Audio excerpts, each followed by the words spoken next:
Buenos días y gracias por su presencia. Mi nombre es Alejandro Posadas, soy profesor investigador de la Escuela de Gobierno y Transformación Pública aquí en el Tecnológico de Monterrey y director de posgrado en Derecho. Y me da muchísimo gusto que estemos organizando este seminario con líderes en el derecho en conjunto con Oscar, con el Departamento de Derecho aquí del campus de Santa Fe.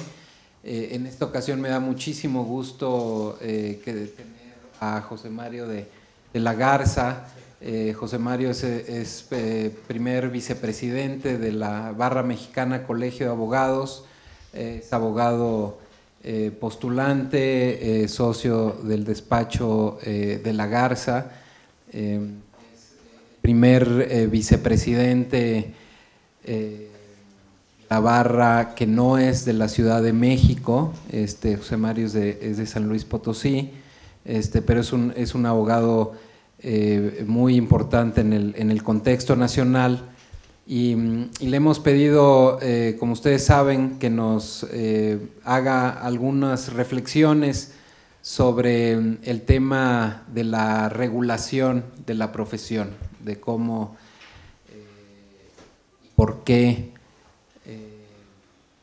no tenemos o tenemos muy pocas reglas acerca del ejercicio de la abogacía. Necesitamos, no necesitamos, necesitamos, de qué forma las necesitamos y dónde está la discusión actualmente en este tema. Entonces, sin más, le voy a dar la palabra a José Mario y muchísimas gracias por estar con nosotros. Antes de empezar, Alejandro, bienvenido. José Mario. Quiero destacar que está presente por aquí la doctora Karen Simón, directora académica de la Escuela de Gobierno y Transformación Pública, y está, por supuesto, Diana Minerva Ramírez, que es nuestra directora del programa de Derecho. Y quiero, José Mario, también, además de presentarte a buena parte de nuestros alumnos, ya la mayoría estaban ya queriendo hacer maletas porque se van de vacaciones de Semana Santa, pero justo quien va a hacerte algunas preguntas, se puede decir detonadoras, es uno de nuestros cuasi abogados que está a punto de egresar, precisamente Francisco Tapia, que está muy interesado en 2 que 3 temas que yo creo que son de interés para todos nosotros. Además es un alumno de excelencia. No sé si quieras empezar, Francisco, para después darle pie a José Mario, que nos haga favor de responder algunas de estas. Sí, bueno, primero que nada, gracias por venir. Como el doctor ya mencionó, yo me gradué en mayo, junto con otros 13 compañeros, y pues sí nos hemos planteado la pregunta de qué hacer después, no nada más en cuanto al trabajo, sino a la cualificación. Entonces, pues surgen algunas dudas sobre este tema, y qué mejor que tener aquí al vicepresidente de la Barra Mexicana Colegio de Abogados. Entonces, mi pregunta en concreto sería, como jóvenes egresados, ¿por qué afiliarnos a la Barra Mexicana? Básicamente esa sería la primera pregunta. Y otra pregunta que creo que resulta interesante para mis compañeros sería, más bien, el debate que es la colegiación contra la libertad del ejercicio de la profesión. ¿La colegiación no atropella esta libertad o hasta dónde la limita? Correcto. Pues muchísimas gracias por la invitación, Alejandro. Muchas gracias a todos por compartir este espacio hoy en la mañana antes de irnos de vacaciones. Creo que va a ser bueno para que nos quedemos con algunas ideas y reflexiones y por supuesto sus preguntas y estas que me acaban de hacer.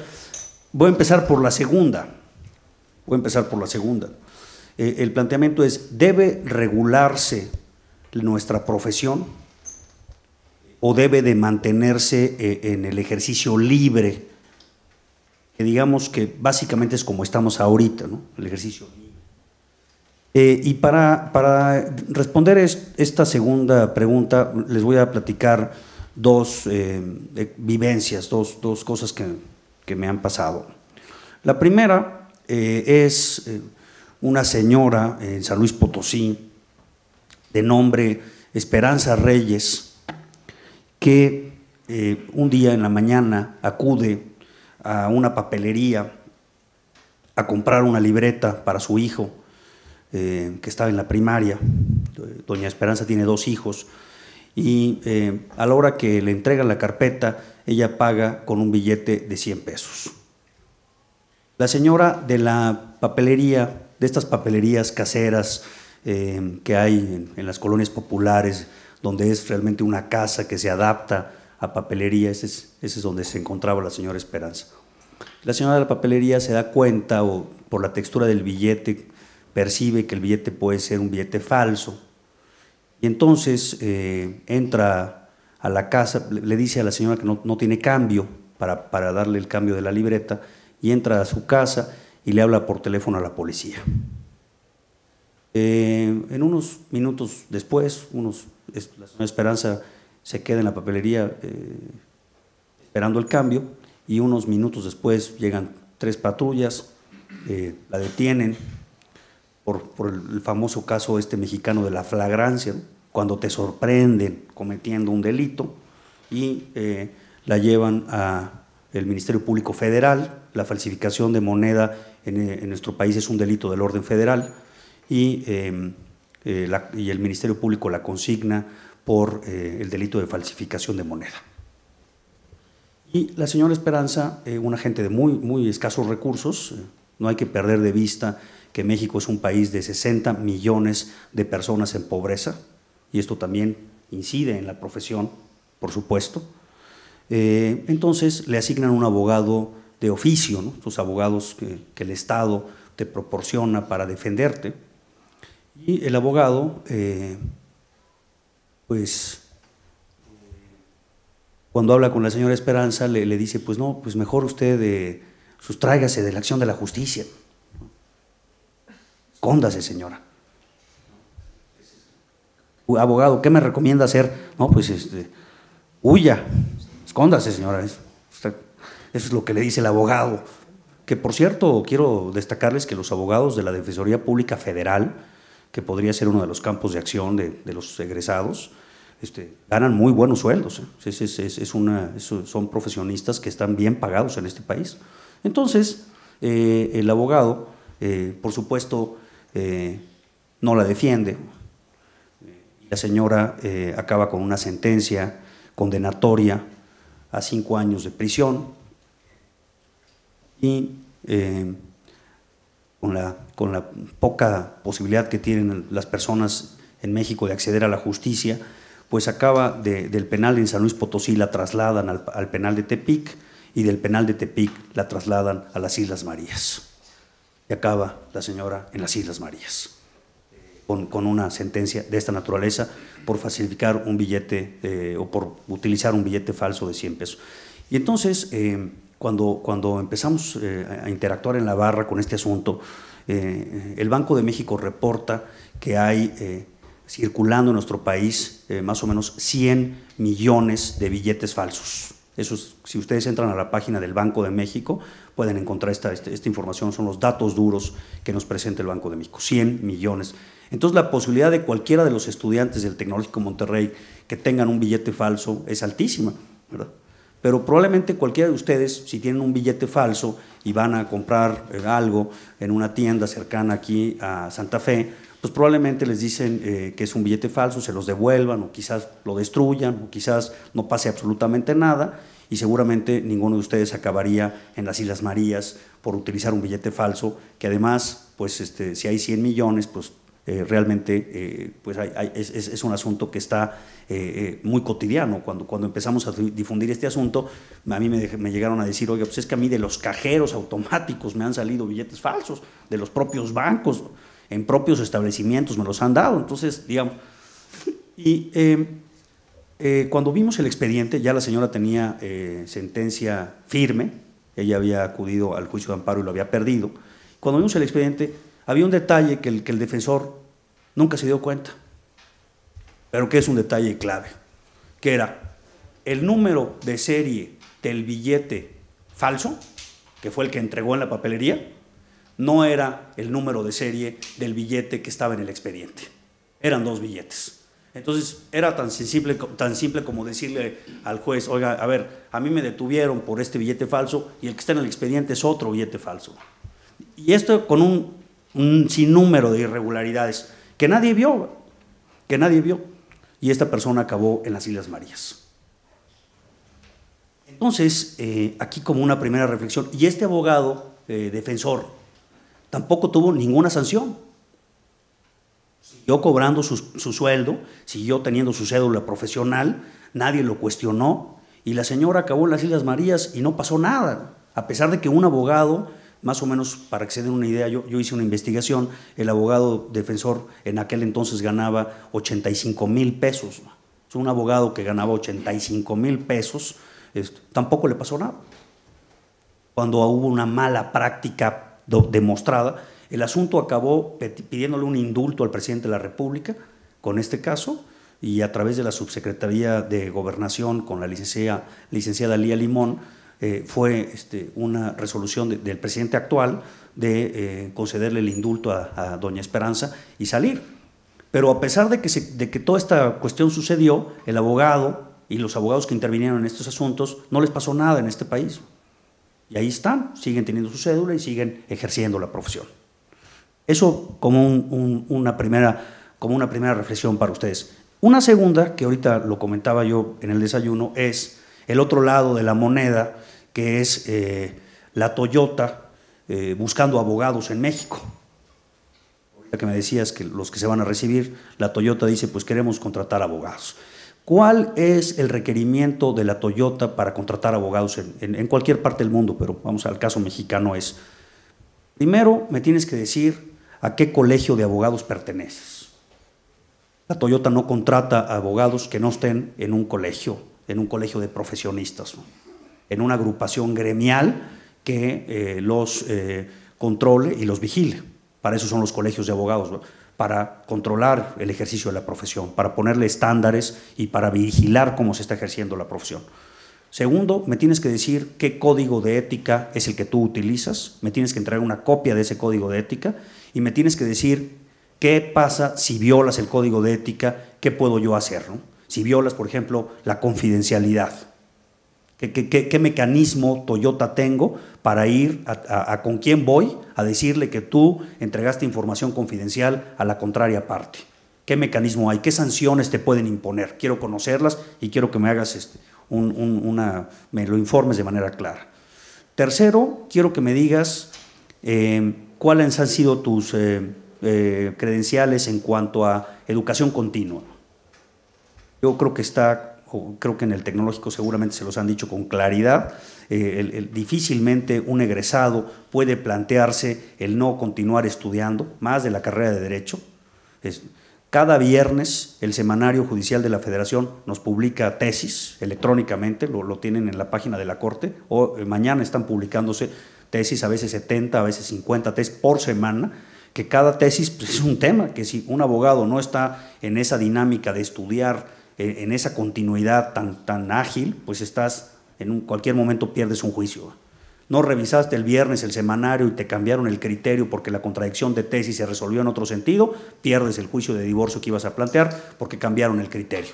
Y a partir de que están publicadas en el semanario son obligatorias, ya la publicación es electrónica. Entonces, el Toyota te dice, quiero saber qué cursos, qué maestrías, qué diplomados has tomado. Y finalmente, y algo trascendental, qué actividad pro bono has hecho en tu comunidad. ¿Qué actividad social, qué has realizado desde la perspectiva de tu carrera para participar desde un punto de vista pro bono, sin cobrar, en favor de tu comunidad? ¿A quién has atendido de manera gratuita o qué asuntos has llevado pro bono? Entonces, todo esto me lo tienes que escribir y me lo tienes que demostrar. Así seas el mejor abogado de México para tramitar juicios de amparo, así seas el mejor abogado para arbitrajes, así seas el mejor abogado en telecomunicaciones, si no me entregas este file completo, no te podemos contratar. Entonces, quiero poner este contraste de los dos Méxicos. Por un lado, la gran mayoría de las personas que no tienen acceso a la justicia, la gran mayoría de los mexicanos, de las mexicanas que no tienen acceso a la justicia y que contratan abogados que finalmente ocasionan que acaben en las Islas Marías, como pasó con Doña Esperanza. Y estoy tomando el caso de Doña Esperanza, que es muy grave, pero como el de Doña Esperanza, me podría pasar toda la mañana aquí relatándoles cientos de asuntos. Es decir, es simplemente un caso ejemplificativo de la situación en México. Entonces, por un lado tenemos esa problemática. Y por otro lado, las grandes empresas están a través de sus mecanismos, de las políticas que las propias empresas establecen, están definiendo a qué tipos de abogados contratar. Bajo esta óptica de estas dos reflexiones, en el medio está la pregunta de qué hay que hacer con la profesión. Dejarla en libertad como está. Fíjense que al día de hoy la Dirección General de Profesiones, que es la que expide las cédulas profesionales que ustedes van a tener, no ha cancelado una sola cédula de abogado. La película de Presunto Culpable, si ustedes la han visto, Roberto Hernández, el productor y el director de la película, junto con su ex esposa Laida, detectaron que el abogado que defendió a Guillermo, se llamaba el muchacho que acabó preso, tenía una cédula de veterinario expedida en Oaxaca y con esa tramitaba los juicios penales y intervenía. Esa era la realidad del asunto. Por ahí empezó el asunto de presunto culpable, al no haber sido defendido por un abogado con cédula profesional. Pero bueno, ahí estaba ese tipo con una cédula que cuando lo investigaron era una cédula de veterinario, expedida en algún lugar en Oaxaca. Entonces, pues francamente el escenario que tenemos de Esperanza, el escenario que tenemos de la Toyota, ante que no hay una reglamentación, pues la Toyota te pide estos requisitos como una forma de contratarte. Yo sí creo que seguir la profesión como la tenemos, pues simplemente es inadmisible. Necesitamos de alguna forma transformar la realidad actual y necesitamos entrarle a la regulación, que es bastante complejo, bastante complejo.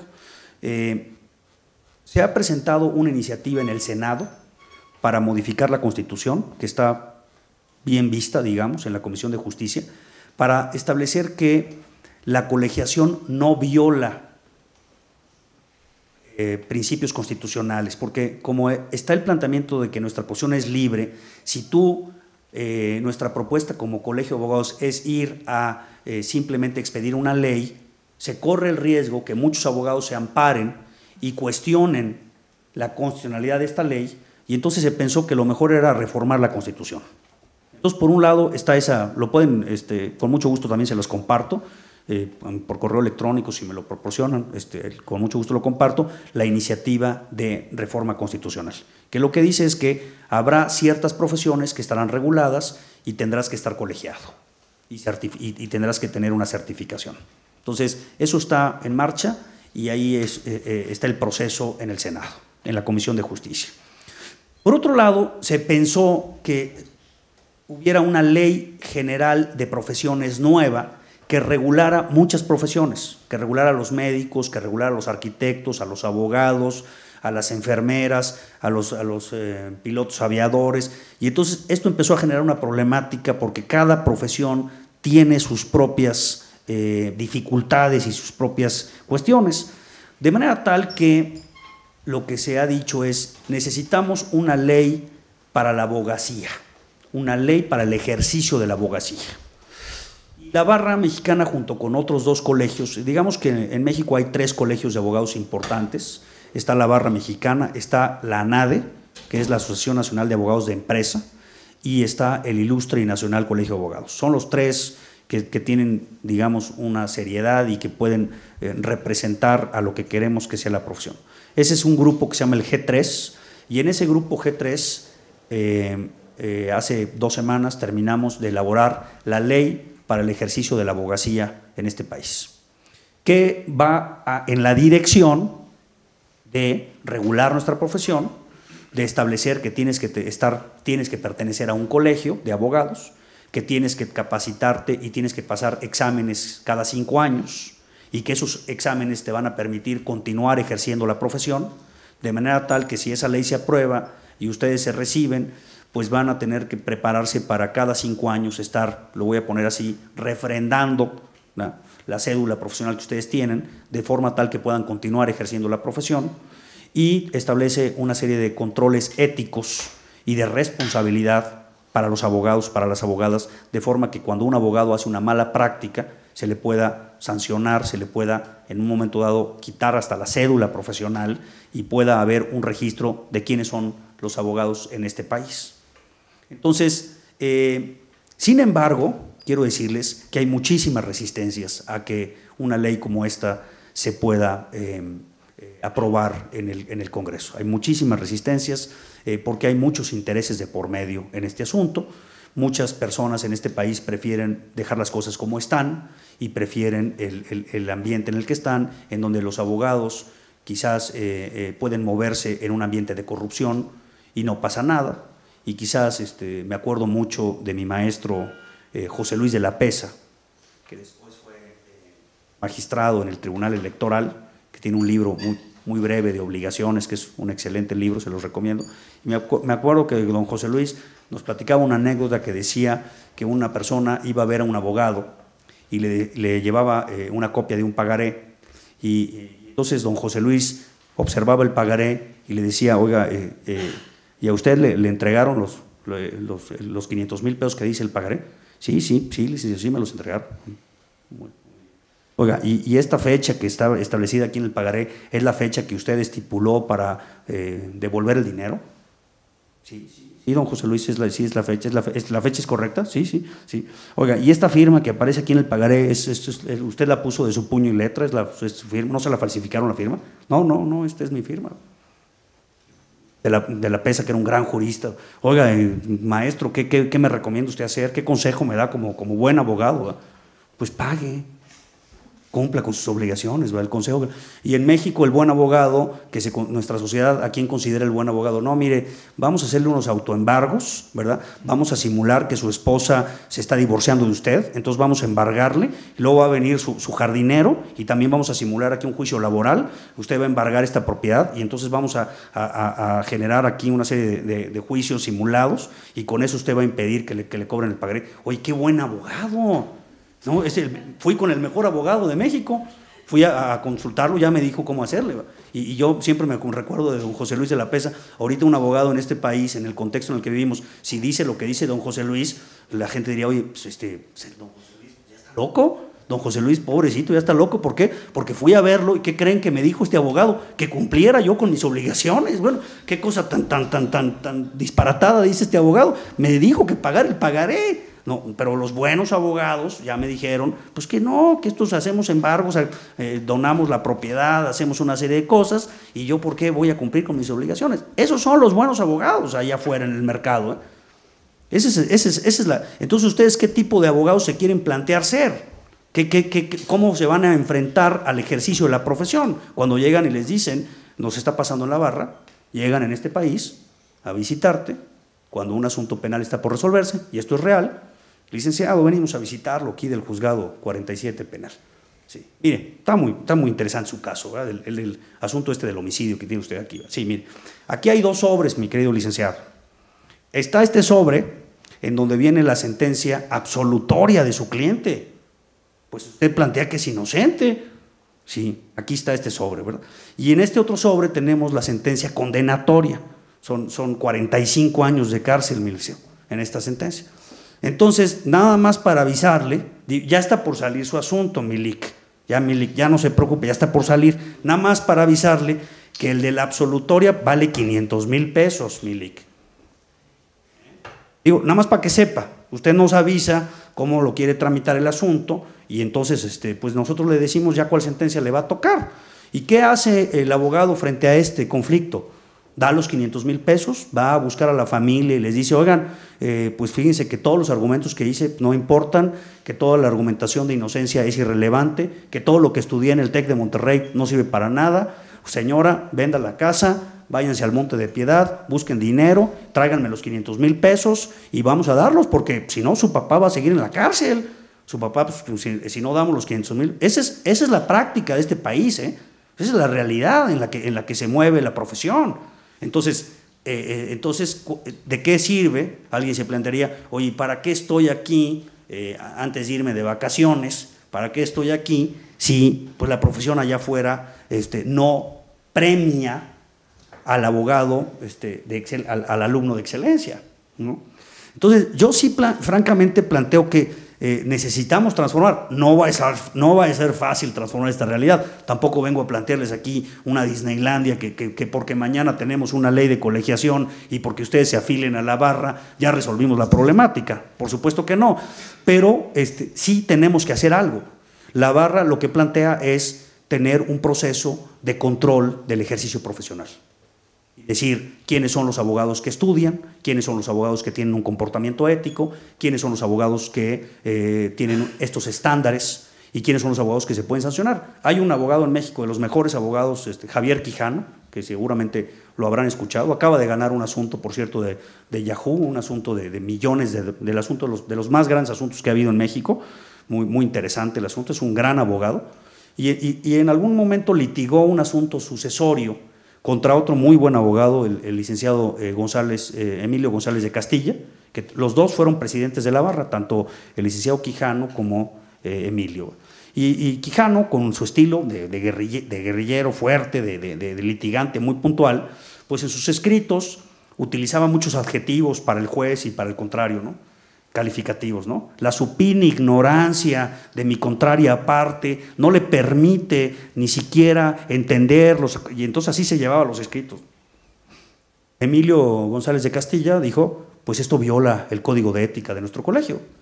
Tenemos que conducirnos de manera respetuosa, tenemos que respetar a los litigantes y tenemos que expresarnos de una forma, claro, haciendo valer nuestros derechos, pero no se vale que tú me insultes a través de unas promociones, que esto es muy frecuente, ¿no? Que tu contrario a través de escritos se presta mucho a esta práctica mexicana, ¿no? Pues bueno, eso se sometió a la Junta de Honor, la Junta de Honor sancionó al licenciado Quijano, y esto lo comento además porque es público, se publicó, y eso fue un ejemplo de decir, bueno, ¿qué tipo de profesión queremos? Yo sí creo que la barra es esta apuesta de querer transformar esta realidad tan compleja, tan difícil, en la que estamos como abogados, nadie nos cree, está totalmente desprestigiada la profesión, y pues creo que ustedes que son estudiantes pues están en muy buen momento para plantear esta transformación. Yo veo lo de la ley francamente complejo, yo creo que va a ser muy difícil que esta ley se resuelva en breve, además de que tiene un vacatio legis de 10 años, entonces suponiendo que esta ley se aprobara hoy, tendríamos 10 años para que entrara realmente en vigor, es un plazo muy amplio, ¿no? Entonces ustedes pues seguramente se van a recibir, van a tener su cédula, van a estar ejerciendo la profesión y la ley ni siquiera va a estar todavía en vigor en materia de que les obligue, ¿no? Entonces yo francamente al día de hoy veo muy complejo el tema de la ley. Yo no veo, Alejandro, que la ley vaya a salir, hay mucha oposición en ello. Francamente les quisiera decir que la realidad es que esa ley no veo que en un mediano plazo vaya a salir. Entonces la otra que nos queda, mi otro planteamiento como primer vicepresidente es, bueno, entonces si la ley no va a salir, ¿qué hacemos? A mí se me ocurre que podemos hacer un esquema de autorregulación y de empezar nosotros mismos a ponernos normas de cómo queremos actuar y qué queremos hacer con la profesión y que empecemos a publicitar esas normas, ¿no? Es decir, yo soy un abogado que tengo este estándar y lo empiezo a hacer valer a mis clientes y se los empiezo a decir. Y eso, si lo empezamos a hacer de forma generalizada, poco a poco los clientes van a empezar a darse cuenta de por qué contratar a un abogado y a otro no. Hoy por hoy, la contratación de los abogados en México es un misterio, ¿no?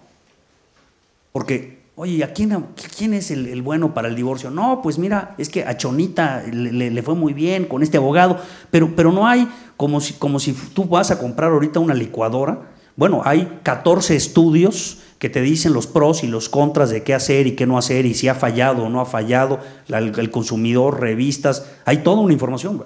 Pero si yo quiero saber si voy a contratar a un abogado, no hay ninguna información objetiva, vamos, datos duros, una especie de buró donde digan, oye, este abogado ha sido denunciado penalmente, tiene 3 sanciones al código de ética, no ha estudiado nada, nunca ha tomado un curso de nada. No hay esa información. Entonces, la afectación a la clientela y a la señora Esperanza y a la Toyota, que no quiere que le... ¿Por qué la Toyota hace esto? Porque la Toyota no quiere, precisamente, que el abogado que está contratando después no se le puedan exigir la responsabilidad. La señora Esperanza, pues no tenía de otra. Tuvo que utilizar al abogado de oficio que le presentaron ahí, pero no tenía otra manera de hacerlo. Entonces, yo sí creo que hay una gran crisis de la profesión, que necesitamos buscar el plan B, déjenme planteárselos como estudiantes, el plan B.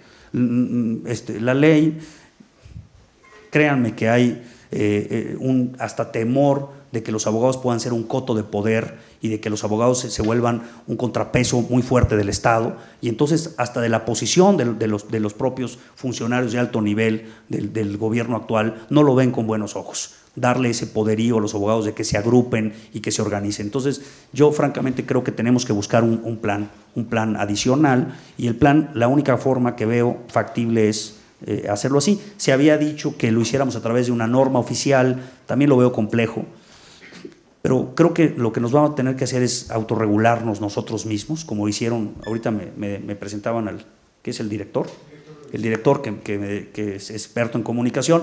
Creo que ese es un buen ejemplo, lo que hicieron la industria de la comunicación. Ellos se autorregularon, dijeron vamos a ponernos reglas y vamos a regularnos y vamos a ver de qué manera podemos hacer que la comunicación y la publicidad se haga de una forma más ordenada. Creo que podría ser, tomándole la buena experiencia de ese gremio, podría ser ese un ejemplo, ¿no? Esto yo creo que aquí la dejo para no hacerlo tan largo y hacerlo también, vamos, de doble vía, ¿no? de preguntas y de cuestionamientos también. Yo también doy clases en la universidad en San Luis Potosí, y a veces me sorprendo porque veo muchos estudiantes, igual que ustedes, muy contentos, muy entusiasmados de estudiar la carrera de Derecho, y no deja de preocuparme también porque veo nuestra realidad y veo lo complejo que está nuestro país, y también me preocupa como maestro decir, bueno, ¿y estos estudiantes a qué se van a enfrentar? ¿Qué y la carrera de Derecho, para finalizar, tiene un grave problema, ¿no? Tiene un grave problema porque no es como si yo estuviera en el TEC Ingeniería, que mañana me voy a Alemania y sigo y soy ingeniero y ahí pues no tengo problema. La carrera de Derecho, te vas a Alemania y bueno, pues no consigues trabajo de abogado. O sea, es una carrera muy regional, de alguna manera, te vincula a tu país. Ustedes están estudiando normas jurídicas de México, están estudiando la Constitución de México, están estudiando el Código Civil Federal de nuestro país, ¿no? Entonces eso pues también te arraiga al país y te compromete también, pues, ¿qué país vamos a transformar, ¿no? Y el TEC, pues, creo que este es uno de los planteamientos importantes de la misión, ¿verdad? Fomentar estudiantes que pretendan transformar la realidad. Lo más fácil es el status quo, ¿verdad? Creo que el gran reclamo que le haría a mi generación de abogados es que han tomado una posición muy pasiva, muy contemplativa. Bueno, pues ahí me conviene, doy los 500,000 pesos y sale mi cliente libre. No está mal, le cobro otros 500 al cliente, ya me gané 500,000 pesos. Y el señor está libre, pues está contento, ¿no? Señor, ¿está usted contento? Sí. Le costó 500,000 pesos. Bueno, le pudo haber costado 20 años de cárcel, señor. De las gracias, ¿no? De las gracias de que usted está en libertad. Entonces, bueno, no está mal la profesión. Y yo ahorita les planteaba, cuando hemos intentado cambiarla, los primeros que se oponen, ¿saben quiénes son a cambiar la profesión? Los propios abogados, las propias abogadas de este país. Algún día me lo dijo Gerardo Laviaga, que es el que dirige la revista del Mundo del Abogado, que seguramente lo han visto por ahí. Gerardo Laviaga, un tipo... Hay que invitarlo, es un tipo sobresaliente. Tiene un librazo que se llama El sueño de Inocencio, y el de Justicia, que lo va a hacer película, por cierto. Y me dijo Gerardo Vega, cuando le planteé, oye, es que yo quiero entrar a la barra y en la barra vamos a transformar, y todas las ideas así, me vio así como con compasión. Me dijo, no, lo que tú quieres hacer, los principales que se oponen a lo que tú quieres hacer son los propios abogados que están en la barra. Es la realidad. Entonces, pero es mejor partir de esta realidad, planteárselo a los alumnos que están aquí en este salón el día de hoy, y plantearles, creo que también sería una muy buena reflexión, ¿ustedes qué piensan hacer para transformar la realidad? piensan convivir con este sistema de corruptelas y de buscar las resoluciones de los casos con dinero, o piensan transformar la realidad. Y alguien me lo planteaba esta semana en la barra. Estábamos discutiendo el famoso alegato de oreja, esta práctica de ir a hablar con los jueces en privado, que se le conoce, en la práctica le llamamos alegato de oreja, que yo vaya con un juez y me encierre y le diga a mí cómo está mi caso. Bueno, en cualquier otro país del mundo, esto, si ustedes se lo dicen a un cliente de ustedes, les quita el asunto, ¿verdad? Les digo, oiga, ¿usted va a ir a hablar con un juez y no va a estar el abogado contrario? Sí, yo voy a hablar con un juez. Bueno, esto es una práctica de un país tropical como el nuestro, ¿no? Un país así raro, ¿no? Cualquiera diría, oye, pues qué cosa tan rara, ¿no? Y estábamos hablando de esta cuestión, del alegato de oreja, ¿no? De decir, bueno, vamos a cambiar la práctica. Está muy mal visto que un abogado se reúna en forma individual con un juez. Es muy mal visto, es una práctica indebida que viola la ética y viola el principio de igualdad. Yo, ¿cómo voy a estar tranquilo si mi abogado contrario está a puerta cerrada con el juez? Yo no sé qué es lo que le está diciendo. Fíjense nada más esto, pero esto es de todos los días. Entonces fui a la barra a plantear que lo modificáramos. Le estaba platicando a Alejandro que por poco me linchan ese día. Fue el martes, este martes. Oye, no, me dijeron, ¿cómo se te ocurre? Y alguien me dijo algo, que con esto cierro el comentario. Me dijo, nos vas a poner en desventaja. ¿Por qué? Porque si nosotros aceptamos lo que tú nos estás diciendo de no hacer el alegato de oreja, yo les planteaba que los abogados que están en la barra se comprometan a no hacer alegatos de oreja si no está la contraria parte presente. Y entonces muchos abogados me dijeron, no, estás loco, porque nos vas a poner en desventaja frente a los que sí lo van a hacer. Entonces el reto de transformar la profesión es que tendríamos que aceptar una serie de reglas del juego que muchos otros no las van a aceptar. Entonces, ¿cómo compatibilizamos esas dos cosas, no? Oye, yo no voy a dar nunca una mordida. Bueno, eso, y esto lo dejo ahora sí para cerrar como reflexión. Si los alumnos del TEC se proponen no dar nunca una mordida, ¿eso les va a generar más clientela o menos clientela? ¿Van a poder vivir de la profesión o no van a poder vivir de la profesión? Ese es el planteamiento, porque quizás alguien diga, oye, no, pues es que si yo no doy mordidas, el resto de todos los abogados que operan en este país sí las dan. Entonces, pues yo tengo un despacho y yo necesito pagar la renta del despacho y necesito pagar aquí los sueldos. ¿Qué hago? Usted, ay, no, pues fue un abogado de la barra que nos dijo que no diéramos mordidas. No, hombre, este abogado no sabe ni lo que dice. Entonces, ¿qué hacemos? Esa es la realidad, alumnos, que les digo, y es muy compleja. ¿Cómo nosotros regularnos frente a un contexto allá afuera que prefiere que el país siga siendo la barbarie que es? Y ahí dejo el comentario. Muchas gracias. Una última pregunta. Como le mencioné, somos 14 los que ya nos vamos en mayo. Ya vamos a ser egresados. Pero hay muchos que se quedan. Y en este salón hay de diferentes semestres. ¿Qué vinculación tiene la barra con las universidades? Es decir, ¿qué actividades hacen? ¿Cómo los estudiantes de Derecho se pueden vincular? Si tienen alguna cuota preferencial, alguna beca. ¿Cómo entrar como estudiante a las actividades que ofrece la barra, en este caso?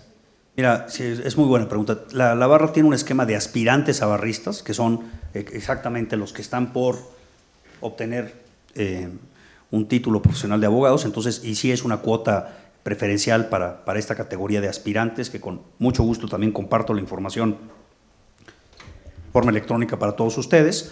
Y la barra, a diferencia de lo que el TEC, por ejemplo, les podría ofrecer en una maestría, para que entendamos cuáles son las diferencias, la barra lo que te va a dar es el conocimiento de la práctica, de convivir con los abogados que están en el manejo de los asuntos. Entonces, para un joven que se quiere dedicar al derecho penal, voy a poner ese ejemplo, ir como aspirante a las sesiones de la barra, pues es convivir con los penalistas que están llevando los asuntos y que están viendo los problemas prácticos del ejercicio de la profesión, ¿no?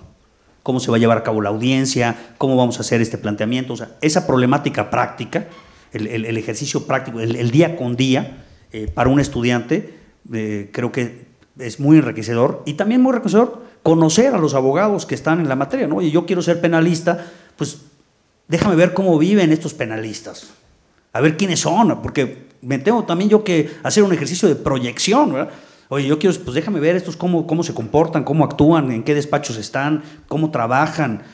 No, yo me quiero dedicar al derecho corporativo. Bueno, pues esa es otra práctica diferente. Este acercamiento con los profesionistas y por supuesto que surgen ofertas de trabajo, interacción con los despachos, interacción con el gremio, que es muy positivo porque te va acercando de lo que se dice en las aulas a lo que está pasando en la realidad. Entonces sí la barra tiene esto y también tenemos lo hemos hecho con otras universidades y me encantaría que lo hiciéramos con el TEC, un espacio que nos dan en los últimos semestres que le llamamos la clase o la cátedra de la Barra Mexicana de Abogados, y entonces traemos dependiendo el espacio que ustedes nos den, pero podemos traer a 15 o 20 en diferentes días, 20 abogados en diferentes materias para que platiquen pues, qué es lo que hacen, cómo lo hacen, cuáles han sido sus problemas, y entonces puedes interactuar con abogados de todo tipo, y creo que es muy enriquecedor ver a ellos que vengan y les platiquen cómo se perciben ellos mismos. Eso lo hemos hecho de una forma muy ágil,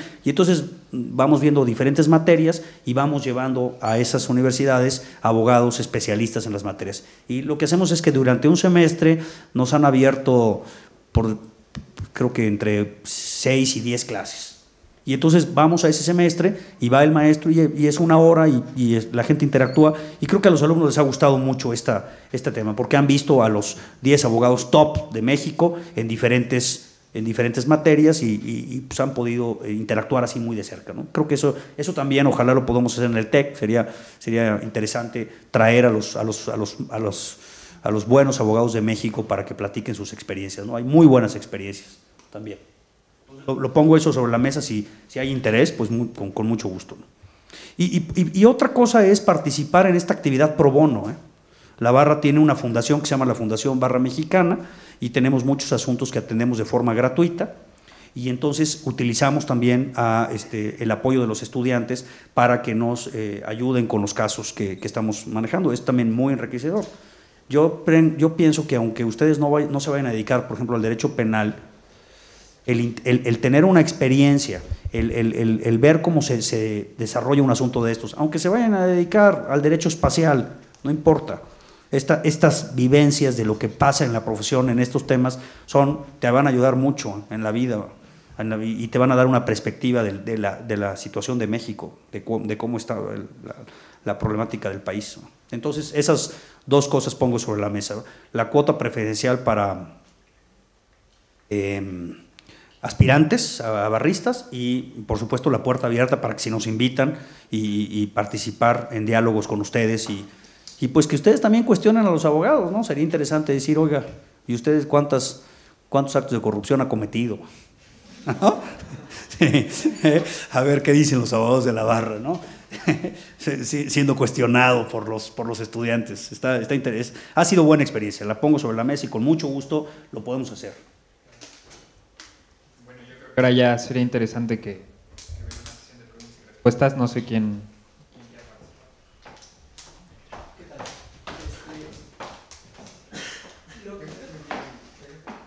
Háblame de tú, por favor. Bueno, lo que tú propones es una especie de regulación como exámenes como el AMIP para el área financiera. Sí. El AMIP con sus diferentes figuras para diferentes áreas de especialidad. Te va certificando, sí, es decir, la barra ya tiene un estándar de certificación que no es todavía a través de exámenes, pero la barra te dice, mira, si tú atiendes a tantas sesiones, si participas en la comisión de ética, si acudes a un congreso, o sea, hay un puntaje. En la American Bar Association, la ABA, lo que hace es un puntaje, ¿no? Entonces te dice, mira, dependiendo de la edad que tú tengas y la práctica que tengas, este año vas a tener que lograr 300 puntos. Y entonces, cada cosa una maestría en el TEC vale 150 puntos, un curso de actualización en la barra vale 5 puntos, dar una plática. Entonces tú ya, como abogado, los abogados americanos, en enero hacen un calendario de todo lo que van a hacer, ¿no? De todas las actividades que van a desarrollar para llegar al puntaje. Entonces, digamos que hay dos modelos. Del puntaje, que es, tú llegas al final del año y le dices a la barra de abogados del estado de Texas, le dices, oye, mira, aquí está toda mi carpeta, aquí están todos mis puntos, la barra de abogados la checa y te dice, correcto, aquí está tu refrendo. Eso lo hacen por año ellos, ¿eh? Ese es un modelo, el modelo de esta continuidad, ¿no? No necesariamente un examen, pero si tú estás dedicado a las telecomunicaciones, se entiende que vas a tomar cursos de telecomunicaciones, que vas a involucrarte en esa área, ¿no? Y así te califica la barra de abogados que los americanos la tienen un poco más sencilla porque ellos lo tienen por estado, ¿verdad? O sea, si tú eres abogado en Texas, pues no puedes ejercer en Nueva York, a menos que pases allá el certificado y el examen inicial de la barra de Nueva York, ¿no? Entonces, aquí un cuate de Yucatán pues, puede venir al DF a promover un amparo, ¿verdad? Y un cuate de San Luis puede ir a Chiapas a sacar a una persona de la cárcel. Digo, eso también es un poco kafkiano, pero así está. Entonces, un esquema sería, nos vamos con el tema de puntajes y de ir exigiéndole, y conforme más edad tengas, pues más puntos te exigen, ¿no? O sea, va increciendo. Ese es un modelo, o el otro modelo es tipo Coneval, ¿verdad? Preséntate el día tal a hacer el examen, y si tú logras acreditar ese examen, que es un examen así, estos electrónicos, ¿verdad? Si logras dar el puntaje, como tipo un TOEFL, ¿verdad? Entras, y si das el puntaje, pues adelante, ¿verdad? Puedes continuar la profesión. Entonces, en la propuesta de ley que hay, es hacerlo vía exámenes, y estos exámenes serían cada 5 años, dependiendo el área en la que estés. Porque fíjate que se ha dado este problema. Los notarios, pues no necesariamente tienen que hacer el mismo examen que los litigantes, ¿no? Y los académicos, ¿qué examen tendrían que hacer para continuar? Y los jueces, o sea, sí tienes una multiplicidad de acciones que no necesariamente es el mismo examen para todos, ¿verdad? Porque un juez, pues, ¿qué tanto tiene que saber de que el protocolo del notario tiene que tener tal o cual cosa? Pues es un conocimiento que no le va a servir a un juez. Entonces sí, el modelo en la ley actual, o en la propuesta de ley, perdón, es con exámenes, cada 5 años sería el examen. Y sí serían por áreas, sí. Que también es un reto administrar todo ello, ¿eh? ¿Quién hace los exámenes? ¿Cómo los haces? ¿Cómo los validas? Pero así está tomado el modelo, que cada 5 años, entonces entendería que tú en los 5 años te vas preparando, vas estudiando, y que cuando llegas al examen, pues ya tienes los conocimientos suficientes para poder pasar ese examen, y te dan una revalidación de tu cédula profesional, y ya continúas en el ejercicio. Eso es lo que está planteado. Decía que no hay información con respecto a las estadísticas o los datos de los abogados que hoy en día ejercen la profesión. ¿No sería factible, con base en la cédula profesional, llevar este estadístico? Mira, yo lo planteé con Ana Laura Magaloni, lo hemos platicado esto mucho, y nosotros lo estábamos pensando si podríamos hacer como una especie de buró de los abogados a través de la Profeco, ¿no?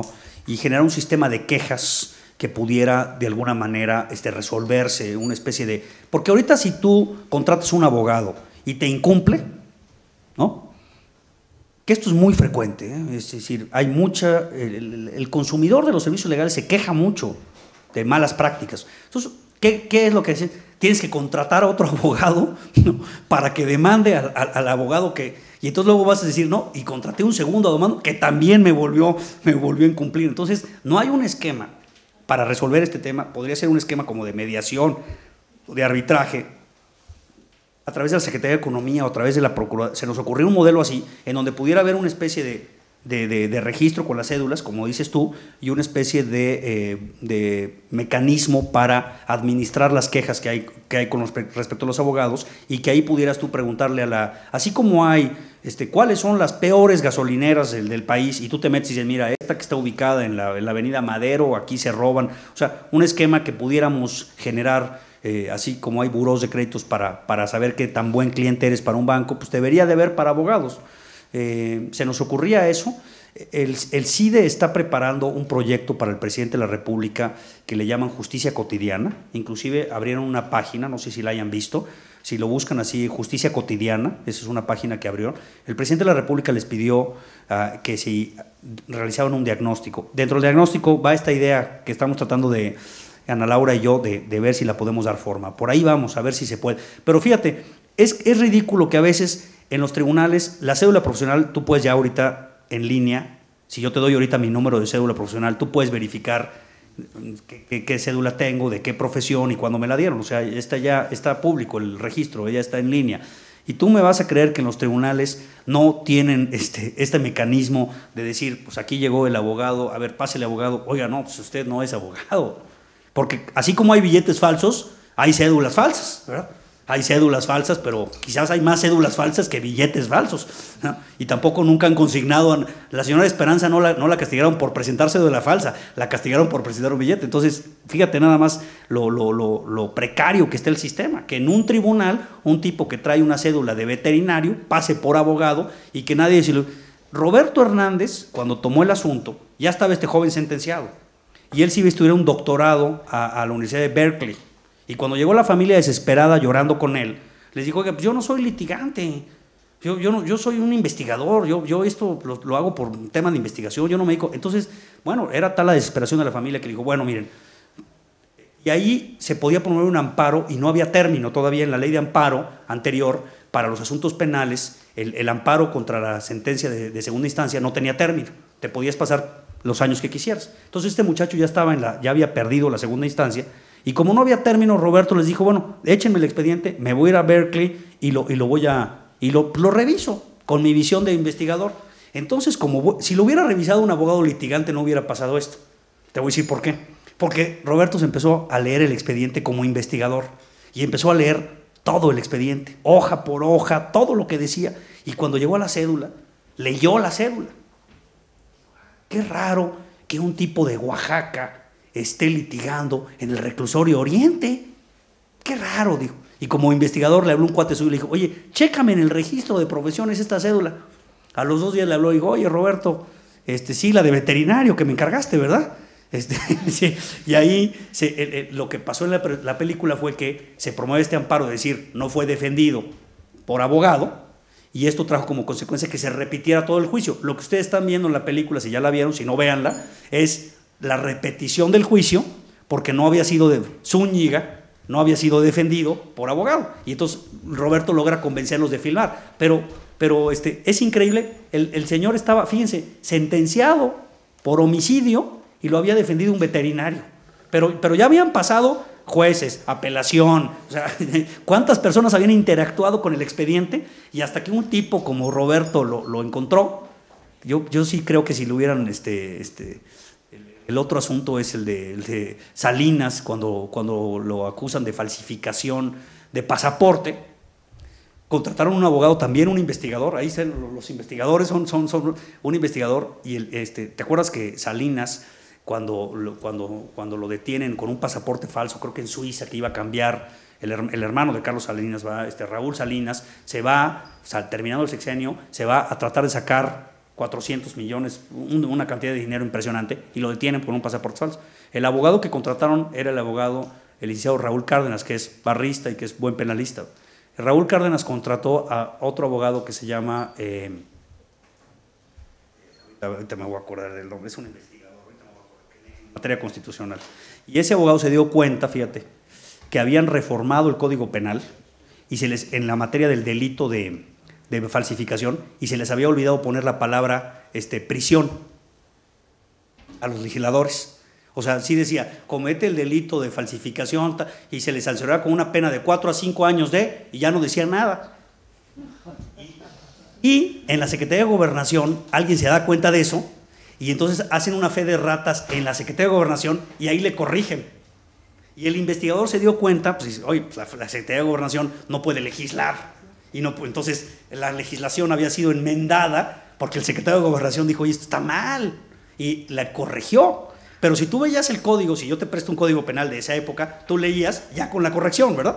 Pero fíjate, la mente del investigador dijo, no, déjame ver cómo se legisló, y se fue al Congreso a meter a los debates y se encontró que no tenía la palabra prisión. Y luego Raúl escribió, se lo recomiendo ampliamente ese libro, cómo encontraron, porque pues era un delito, pues, llegaste con un pasaporte falso fíjate este país, qué preciosidad, ¿no? Llegó un tipo con un pasaporte falso perfectamente claro a sacar un dinero y salió en libertad porque el delito no tenía la palabra prisión. O sea, eso nada más puede pasar en México, ¿no? Si lo planteas en otro país, es interesante. Inviten a Raúl para que les platique la anécdota. Y Raúl dice que Carlos Salinas, para contratarlo, lo citó Carlos Salinas estaba en Irlanda. Y entonces lo citó, y dice Raúl que lo citó, le dijo, nos vemos en el hotel tal, en el piso 8, a las 10 de la mañana, Raúl. Sí, entonces llegó Raúl, abrió el elevador y ahí estaba Carlos Salinas. Y dice Raúl, no entramos a ningún cuarto, le dimos vueltas así, vueltas al piso, ¿no? Al piso, platicando. Digo, nada más para que buenas anécdotas del caso de, perdón que me desvié, pero es bueno, esas son las experiencias de los abogados. Por ahí va el tema, perdón por el desvío del tema.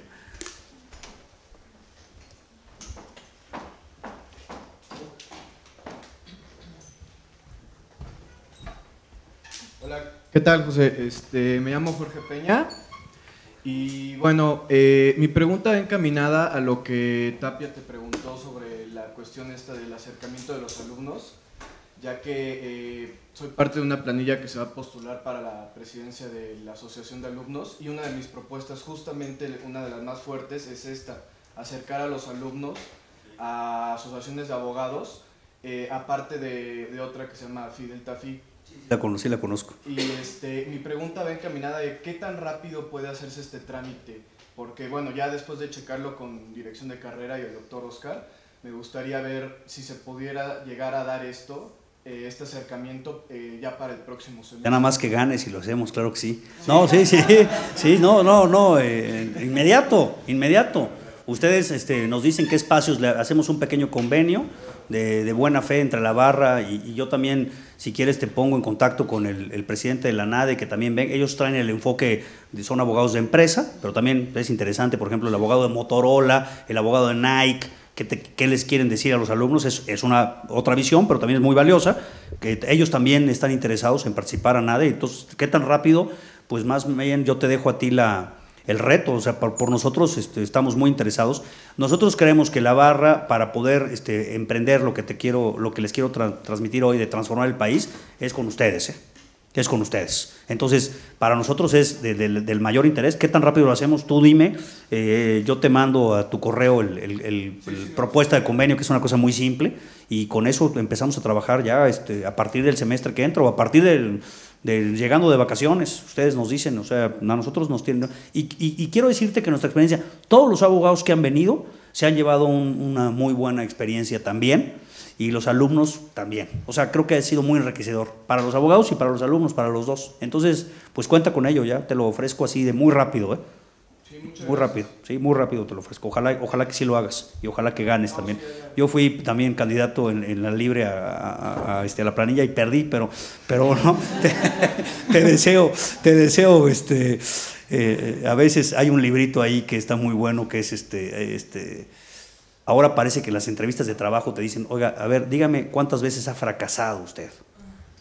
¿Cuántas veces ha fracasado? Es más importante la evaluación del fracaso porque uno llega y dice, no, pues yo fui el presidente de la barra. Bueno, no, pero ¿cuántas veces has estado en el fracaso y te has levantado? Learning from the failures, por ahí está en Amazon, buenísimo librito. Pero te deseo que ganes, por supuesto. Muchas gracias. Gracias. Aquí tenemos otro candidato, Gabriel Sauri. Díganos cuál es su pregunta. ¿Son los dos candidatos? También ya estoy haciendo prácticas, estoy violando el código electoral del TEC de Monterrey, caray. No, también le deseo al alumno, sí, ya estoy violándola, voy a acabar sancionado aquí. No, yo también a los mucho gusto, licenciado. Gracias a los dos, mucha suerte. Y quiero decirle que el TEC de Monterrey Campus Santa Fe es su casa. Estamos agradecidos de que haya venido. Gracias. Y bueno, yo soy el otro candidato. Bueno, que haya dos candidatos, qué bueno. Sí. Una de mis propuestas fuertes y que escuchándolo me llamó la atención porque aquí existe algo que se llama Bufetec, usted lo debe de conocer, consultas jurídicas gratuitas, rápidamente se lo digo. Y cuando lo escuché me dieron ganas, me iba a acercar de hecho con usted para incorporarnos. También como qué podemos hacer para entrar a la barra, qué nexo podría tener Bufetec, TEC de Monterrey, Campus Santa Fe, con la barra de abogados. No, por supuesto está abierto a que los alumnos puedan participar en las sesiones y puedan intervenir. Mira, lo que dices, hay una fundación que se hizo en Monterrey hace 20 años que se llama Renace, que la hizo el licenciado Ernesto Canales, que además participa mucho en el TEC en la ciudad de Monterrey. Es un agente de primera, fue abogado del Grupo Alfa por muchos años, un agente de primera. Y él se planteó hace 20, 25 años, siendo un abogado más joven, qué hacer por el país. Y constituyó esta Fundación Renace, lo pueden verificar en internet, es muy interesante. Y él se dedicó a defender personas que están en la cárcel injustamente de forma gratuita. Y lleva 25 años haciéndolo en Monterrey y llevan más o menos como 800 personas que han defendido exitosamente y han logrado que se... Nosotros, con una relación que tengo yo con Ernesto, logramos estructurarlo, igual Renace en San Luis Potosí. Yo en San Luis Potosí abrieron la carrera de Derecho en algún momento en el TEC y yo estuve dando clases en el TEC en San Luis y yo les planteaba, a mí me parece buena la idea del bufete, pero siendo crítico constructivo, lo siento un poco limitado. Yo planteaba que se fuera un poco más hacia fondo con yo les planteaba que lo hiciéramos a través de una estructura como Renace o como la Fundación Barra Mexicana, que no nada más sea una consulta, que sea a través de la supervisión de un abogado, ciertos estudiantes ayuden y colaboren a ese abogado a que resuelva un caso. Creo que eso puede también darle mucho valor a los estudiantes. Porque una experiencia es la consulta, pero otra es la experiencia de que un abogado dirija y diga, miren, vamos a defender a la señora Esperanza. A ver, tú revísame el expediente, tú acompáñame al penal, tú prepárate este escrito. Y eso le da mucho... Yo se lo conté ya embarrado, por así decirlo, pero ya también estamos en pláticas con abogados que apadrinen. Exacto, eso yo creo que en la Barra puedes conseguir muchos también que hagan ese sistema. Cuenta con ello. Y también, ¿cuándo son las elecciones? Este mes. Siguiente mes, pues mucho. ¿Y votan que todos los alumnos o qué? Todos los alumnos. Pues bueno, a votar, aquí están los dos candidatos. ¿Y mujeres candidatas no hay? ¿Usted, compañera, no se anima? Ah, bueno, sí, bueno. Qué bien que sea que las mujeres sean la presidenta, que es por un año. Muchas felicidades también, Muchas felicidades. Sí.